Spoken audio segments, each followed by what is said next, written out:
Supreme Leader negara Islam Iran meninggal dalam serangan tertarget oleh Israel dan Amerika. Ayatullah Ali Khamenei yang berusia 86 tahun pada serangan Sabtu pagi meninggal, di mana turut meninggal juga adalah anaknya dan cucunya.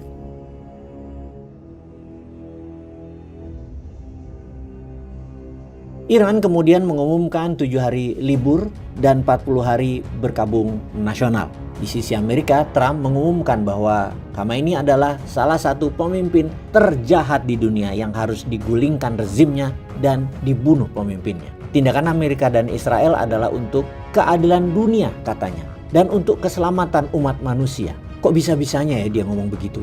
Padahal Amerika dan Israel adalah penyebabnya semua kerusakan di dunia ini. Iran tuh hanya bereaksi saja, berani bereaksi. Banyak negara lain gak berani. Mungkin di dalam negeri Iran, kekejaman rezim itulah yang sering digembar-gemborkan di dunia. Biasa itu untuk cuci otak media internasional dan mencari informasi pembenaran.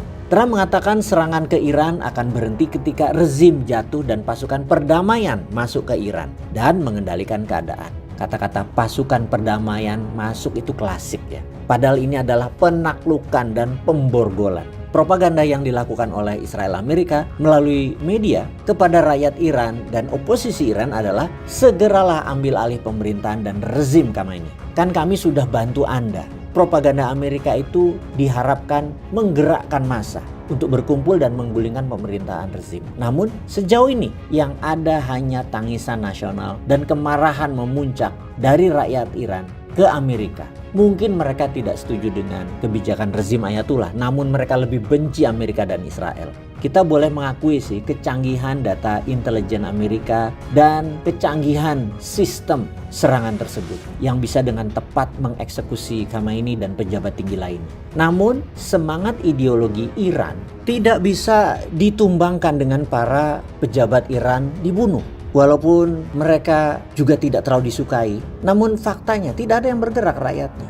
Dalam data, turut meninggal dalam serangan di 300 titik di Iran kemarin adalah Ali Shamkhani yang merupakan top advisernya Ayatullah dan pemimpin tertinggi Garda Revolusi Iran, Jenderal Muhammad Pakpur. Juga kabar terbaru mantan Presiden Iran, Mahmud Ahmadinejad, yang pemikirannya modern dan pro rakyat juga terbunuh.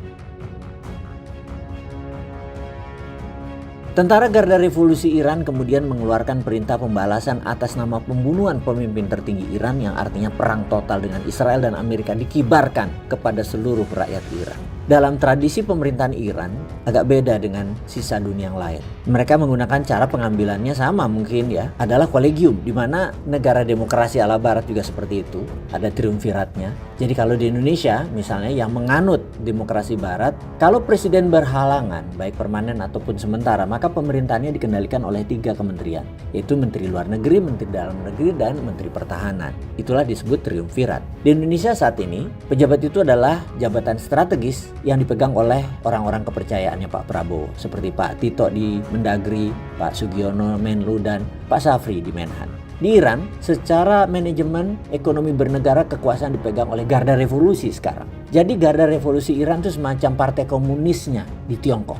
Sangat powerful. Sementara kekuasaan negara secara jabatan itu dipegang oleh Supreme Leader. Yang kalau berhalangan permanen atau meninggal, maka konstitusi Iran menyatakan pemilihan suksesi selanjutnya dan jalannya pemerintahan sementara dikendalikan oleh 3 council, yaitu Presiden, Ketua Mahkamah Agung, dan Dewan Pertimbangan Agung Ayatullah, dalam hal ini para ulama di Dewan Wali Amanat. Amerika dan Israel kemudian dalam propagandanya mengatakan setiap keputusan oleh penguasa sekarang itu tidak sah karena kebijakan itu bukan suara masyarakat, bukan suara rakyat, yang mana segera rakyat harus ambil alih kekuasaan rezim sebelum ada keputusan pengganti Ayatullah sebagai Supreme Leader baru serta pejabat Garda Revolusi resmi versi rezim penguasa Iran. Fakta di lapangan, rakyat tidak ada yang demo, oposisi tidak ada yang turun ke jalan, kekuatan melawan rezim tidak ada yang berarti, bahkan mahasiswa tidak bergerak. Sehingga akhirnya diputuskan Mojtaba Khamenei, putra kedua dari Ali Khamenei, sebagai Ayatullah baru Iran. Seorang yang disiplin kerasnya seperti ayahnya.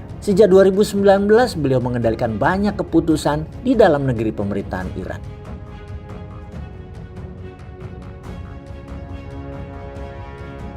Ayatullah Ali Khamenei yang menjabat sejak 1989, kurang lebih 36 tahun dia berkuasa, itu dipilih oleh triumvirat ala Iran, yaitu presiden, para ulama Dewan Pertimbangan Agung, wali amanat, dan hakim agung Iran. Setelah Ayatullah Khomeini meninggal, di bawah kendali Ali Khamenei, kekuatan pasukan Garda Revolusi Iran dikuatkan sehingga bisa mengendalikan jalannya sistem pemerintahan, ekonomi, politik, dan militer sampai ke desa-desa, dan BUMN-nya Iran dikendalikan. Kekerasan dalam menegakkan syariah Islam oleh Ali Khamenei seperti cadar, wanita hanya di rumah, berbagai pembatasan, banyak menimbulkan protes dan banyak pertumpahan darah yang menyebabkan banyak korban jiwa bahkan. Diperkirakan lebih dari 10.000 orang mati atau dieksekusi atas nama penegakan syariah Islam versi Iran. Pengaktifan nuklir di sisi geopolitik mengakibatkan Iran disanction atau diembargo ekonominya oleh Amerika. Minyak Iran sebagai income terbesar Iran tidak boleh ditransaksikan ke luar negeri, dan Iran melawan dengan membangun kekuatan nuklir, misil, roket, drone yang canggih, semua tanpa IMF, tanpa Rothschild System, tanpa dolar, tanpa Pfizer Big Pharma, tidak pakai semua yang namanya New World Order di bawah Amerika dan Israel. Sampai sejauh ini mereka bertahan. Pertanyaan terakhir, akankah runtuh rezim Iran kali ini? Peace.